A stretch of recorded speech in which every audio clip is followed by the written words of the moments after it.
I am the endorsed Democrat incumbent council for Ward 3. I came into this ward in 1989 along with my twin sister.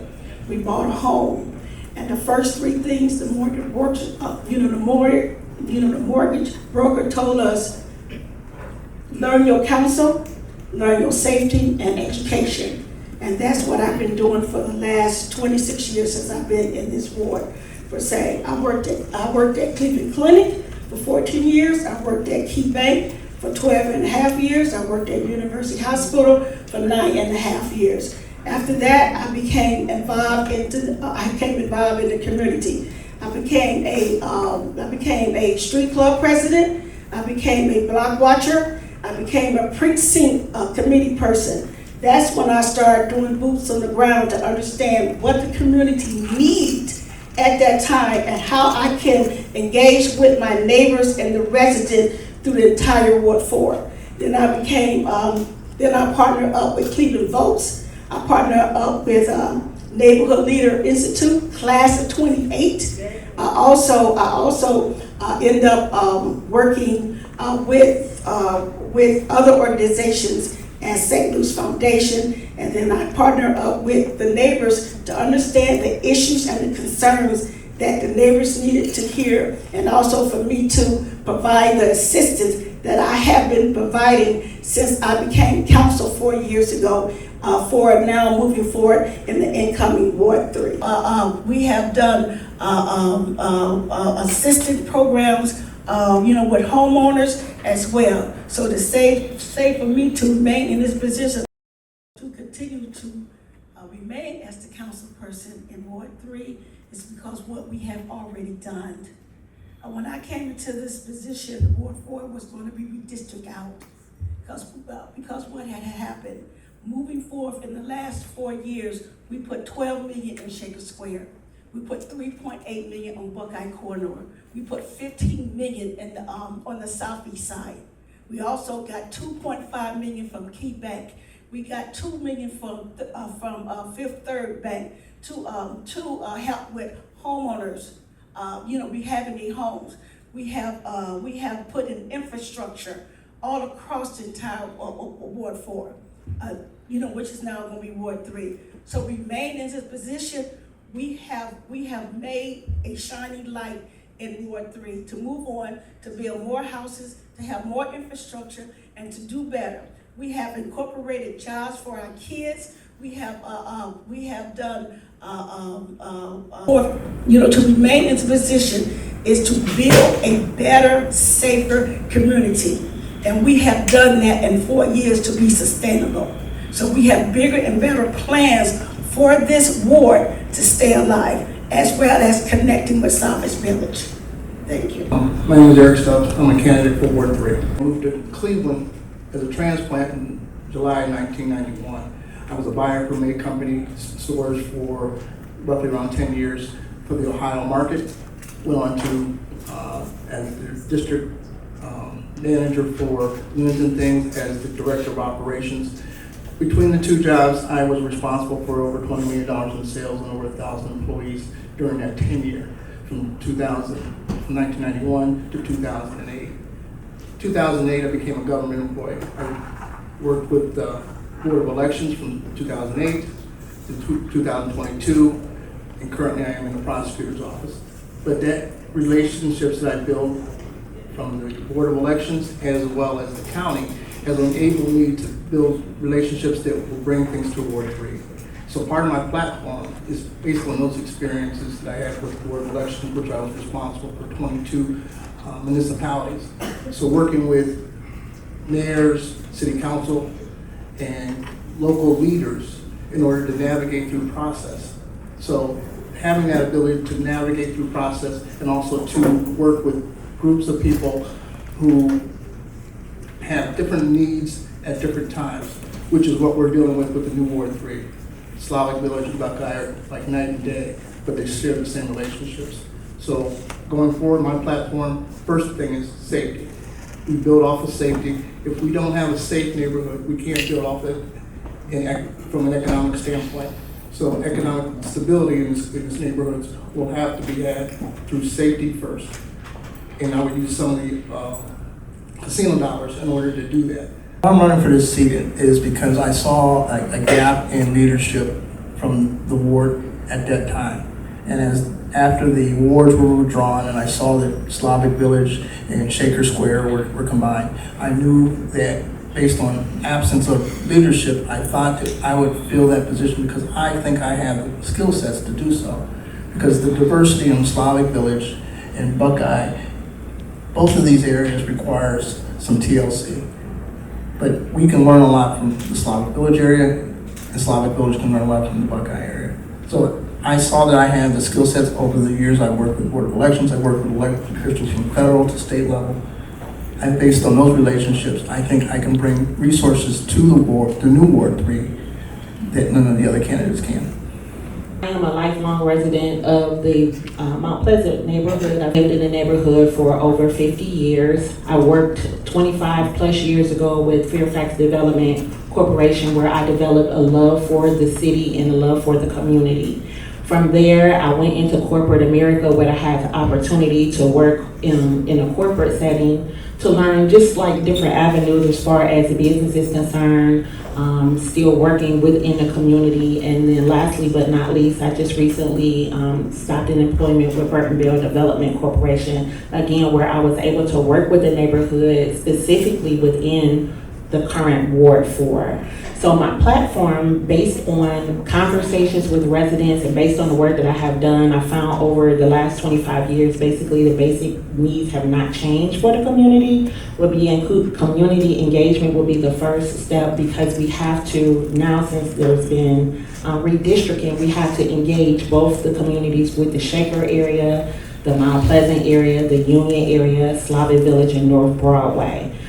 In talking with the residents in North Broadway and Slavic Village, they are mostly concerned about being left out, and so my platform with them is that I definitely don't want to do that.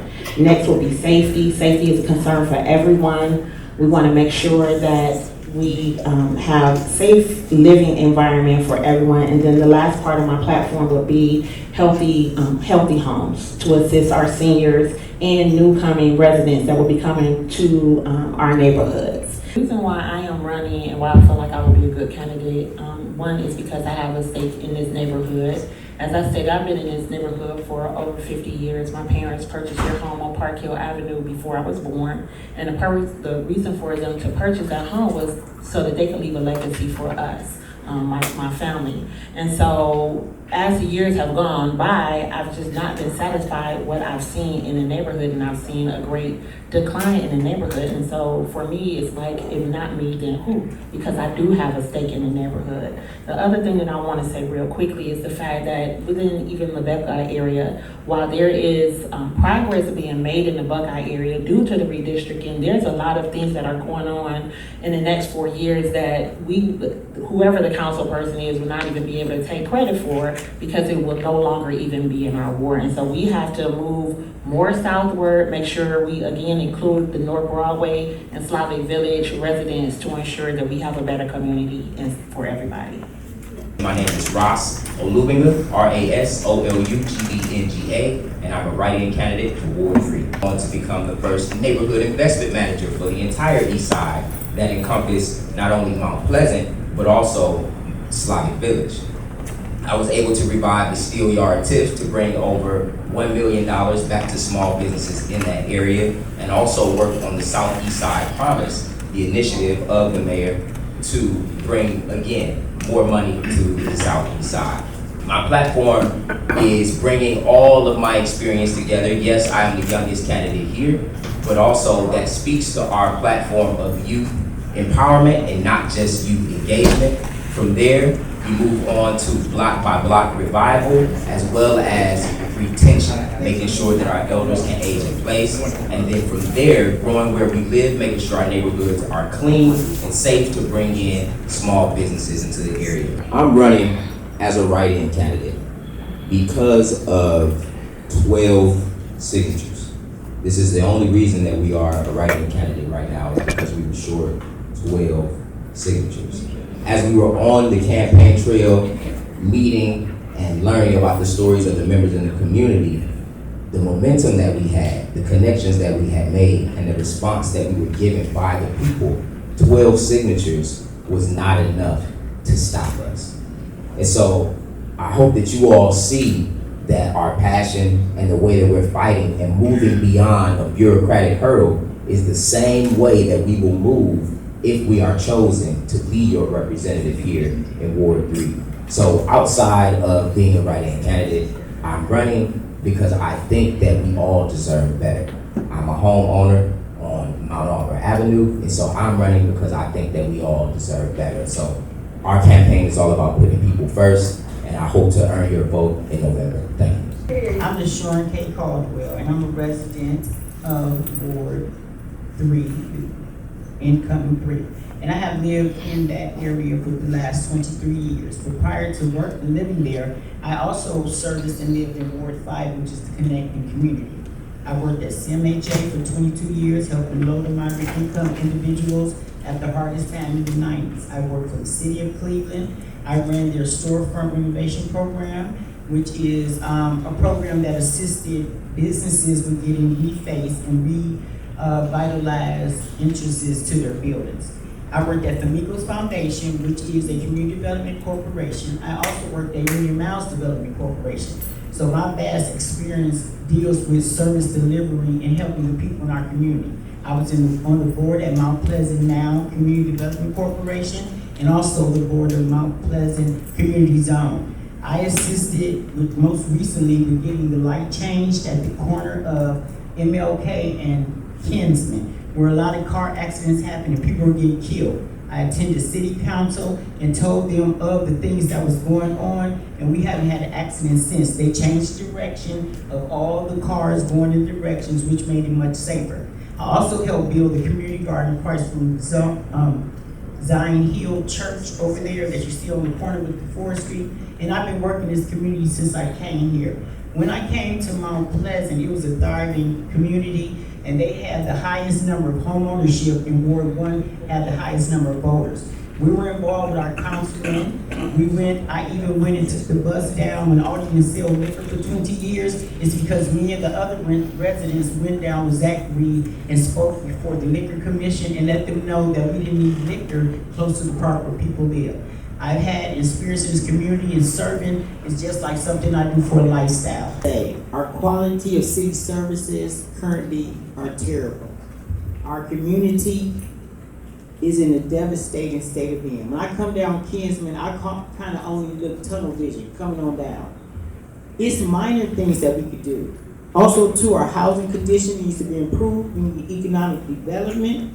We also need an environment shift, safe, clean place to live. It don't take a lot to clean up. It takes a council person to get out, knock on these businesses' doors, and have a conversation with them about their lots and the way they maintain things. And we start there. It's a lot of things we could do just by looking at the ends of our arms is your helping hand. Get back to basics. Build a foundation in order to build a wall. We want to hit and miss, hit and miss. We need to start some hits and keep going. Across the board, we need to make improvements. I keep saying you cannot be tunnel vision or pick one beam off the fence. It's a lot of stuff that could have been done in our community and a lot of stuff that didn't get done. And I know sometimes we always say money is the issue. Sometimes it don't take money, it takes collaborations. It's not that the city of Cleveland don't have enough resources. We don't have enough people working together to get things done. Everybody territorial. You can't ask this person this, but it's a way to go about doing anything to get anything that you need. And we not utilize the basic thing of communication. Everybody want to send an email. But I want to be perfectly clear. An email does not resolve my issue as a homeowner and a resident city of Cleveland. If I don't follow it up and go, then that's a problem. The same thing. I was getting emails sent about me not getting a new street. I went down there and fought. We've been there 20-some years. And you know what happened? Now it's going to get done. Because I raised my voice and say, you can't keep overlooking us. The reason why we're being overlooked by the city, because we're being overlooked currently by our representative.